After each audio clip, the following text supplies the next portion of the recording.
di channel Gereja Katolik. Sebelum memulai podcast, mari dukung channel ini dengan cara subscribe, like, dan share video ini.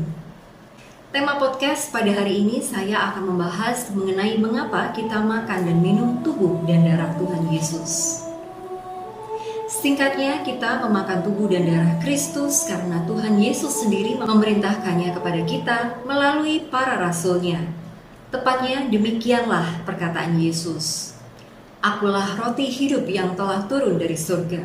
Jikalau seorang makan dari roti ini, ia akan hidup selama-lamanya. Dan roti yang kuberikan itu ialah dagingku, yang akan kuberikan untuk hidup dunia. Aku berkata kepadamu, sesungguhnya, jikalau kamu tidak makan daging anak manusia dan minum darahnya, kamu tidak mempunyai hidup di dalam dirimu. Barang siapa makan dagingku dan minum darahku, ia mempunyai hidup yang kekal dan aku akan membangkitkan dia pada akhir zaman. Sebab dagingku adalah benar-benar makanan dan darahku adalah benar-benar minuman. Barang siapa makan dagingku dan minum darahku, ia tinggal di dalam aku dan aku di dalam dia. Sama seperti Bapa yang hidup mengutus aku dan aku hidup oleh Bapa, demikian juga barang siapa yang memakan aku akan hidup oleh aku. Inilah roti yang telah turun dari surga, bukan roti seperti yang dimakan nenek moyangmu dan mereka telah mati. Barang siapa makan roti ini, ia akan hidup selama-lamanya. Dalam Yohanes 6, 51-58. Maka sama seperti dalam kehidupan jasmani kita perlu makan supaya kita tetap hidup, demikian kita perlu makanan rohani yaitu Yesus sendiri, supaya kita dapat memperoleh hidup yang kekal.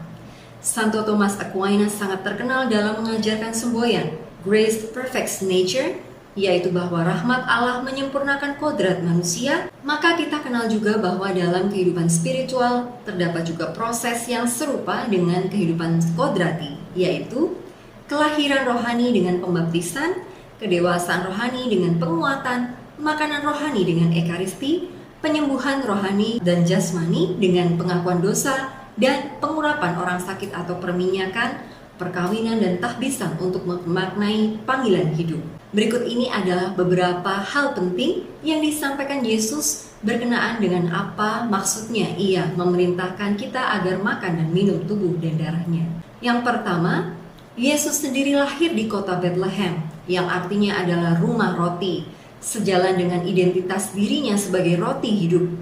Maka pemberian roti mana kepada orang Israel di perjanjian lama diperbaharui dalam perjanjian baru dengan roti hidup yaitu ekaristi. Pada perjanjian lama, roti mana diberikan oleh Allah untuk menuntun bangsa Israel menuju tanah perjanjian atau Kanaan. Sedangkan sekarang ekaristi diberikan kepada kita umat Katolik sebagai bangsa pilihan Allah yang baru agar kita dapat mencapai tanah perjanjian yang baru yaitu surga. Kedua, Yesus sendiri membuat mukjizat pergandaan roti untuk mempersiapkan umat terhadap pengajarannya tentang roti hidup ini, dan mukjizat pergandaan roti yang memberi makan 5.000 orang ini merupakan salah satu mukjizat terbesar yang dicatat oleh keempat Injil. Persahabatannya dengan para pengikutnya sering ditandai dengan makan bersama, misalnya kisah Maria, Marta, Lazarus, bahkan Sakeus. Yang ketiga, roti hidup merupakan salah satu pengajaran Yesus yang terpenting dan tersulit, namun Yesus tetap mengajarkannya meskipun pada saat ia mengajarkan hal ini banyak pengikutnya meninggalkan dia. Yesus tidak mengganti ajaran ini dengan ajaran lain yang lebih mudah, namun malah bertanya kepada para rasul, apakah kamu mau pergi juga? Yang dijawab Petrus dengan iman bahwa mereka tidak akan berpaling dari Yesus.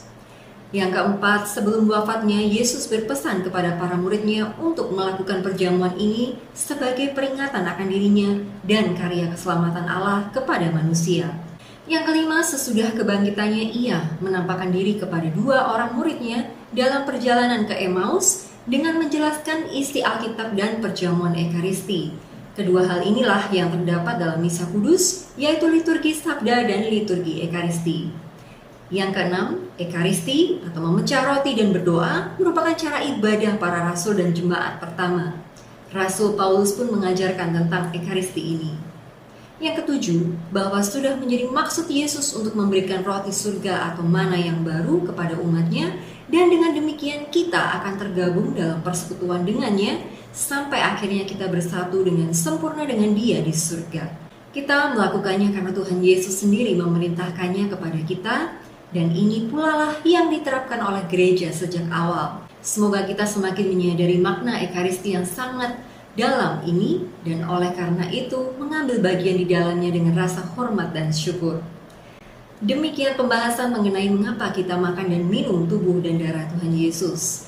Apabila ada pertanyaan, dapat ditanyakan di kolom komentar. Jangan lupa untuk terus dukung channel ini dengan cara like, subscribe, dan share video ini.